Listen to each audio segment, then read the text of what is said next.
कौन है बागेश्वर धाम के पीठाधीश्वर धीरेन्द्र कृष्ण शास्त्री? बिना बताए पर्चे पर कैसे लिख देते हैं भक्त की समस्या। बागेश्वर धाम धीरेन्द्र शास्त्री पर क्यों हो रहा है विवाद? धीरेन्द्र शास्त्री को क्यों बनाया जा रहा है निशाना? आजकल हर तरफ बागेश्वर धाम सरकार और वहां के पीठाधीश्वर पंडित धीरेन्द्र कृष्ण शास्त्री की ही चर्चा हो रही है। उसकी वजह है उनके ऊपर लगा एक आरोप जो नागपुर में लगा था।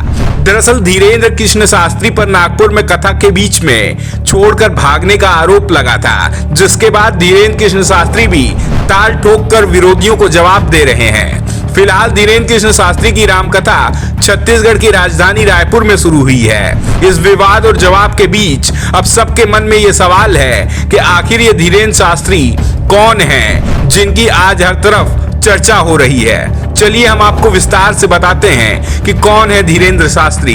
कहा जाता है कि बागेश्वर धाम के महाराज कहे जाने वाले इस संत का जन्म मध्य प्रदेश के छतरपुर जिले में हुआ था। धीरेन्द्र शास्त्री के पिता का नाम राम कृपाल गर्ग और माता का नाम सरोज है। इनके करीबी बताते हैं इनके अंदर बचपन से ही लोगों को प्रभावित करने की क्षमता रही है। कहा जाता है कि महाराज गांव के लोगों के बीच बैठकर कथा सुनाते थे।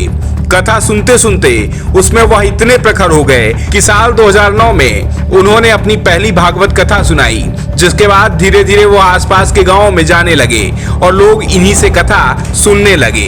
तब से अब तक इनके फॉलोअर लगातार बढ़ते जा रहे हैं। वहीं जब धीरेन्द्र शास्त्री को प्रसिद्धि मिलने लगी तो इनके साथ विवाद भी जुड़ने लगे।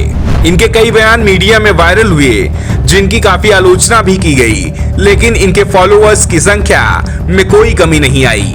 धीरेन्द्र शास्त्री लोगों की समस्या को पर्ची पर लिख देते हैं। दरअसल बागेश्वर धाम महाराज के दरबार में सैकड़ों की संख्या में लोग आते हैं। उनके भक्तों के मुताबिक पंडित धीरेन्द्र शास्त्री अपने दरबार में किसी भी अनजान व्यक्ति को बुलाते हैं और जब तक वह उनके पास पहुंचता है उससे पहले ही धीरेन्द्र शास्त्री उस व्यक्ति का नाम और उसका पता एक पर्चे पर लिख देते हैं। लोग इस बात से हैरान हैं कि कोई किसी व्यक्ति के बारे में इतना कैसे बता सकता है। इतना ही नहीं, पंडित धीरेन्द्र कृष्ण महाराज उस व्यक्ति की परेशानियों को भी बता देते हैं। ये तो बात हुई धीरेन्द्र कृष्ण शास्त्री के बारे में। चलिए आपको बताते हैं बागेश्वर धाम का इतिहास।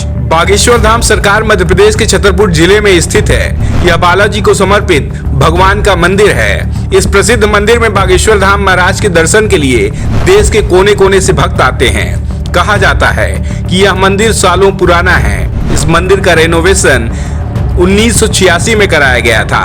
कहा जाता है कि श्री बालाजी महाराज के मंदिर के पीछे धीरेन्द्र कृष्ण शास्त्री के दादा सेतुलाल गर्ग सन्यासी बाबा की समाधि भी है। कई बार धीरेन्द्र शास्त्री ने यहाँ कथा सुनाई, जिसके बाद से ही बागेश्वर का यह मंदिर बागेश्वर धाम कहलाना शुरू हो गया और यहीं से शुरू हुआ पंडित धीरेन्द्र कृष्ण शास्त्री कहलाने का सफर। लेकिन फिलहाल धीरेन्द्र शास्त्री विवादों में घिरे हुए हैं, लेकिन बावजूद इसके उनकी कथाएं जारी हैं। हमारी ये खबर आपको कैसी लगी हमें कमेंट कर जरूर बताएं। साथ ही हमारे चैनल को सब्सक्राइब करें।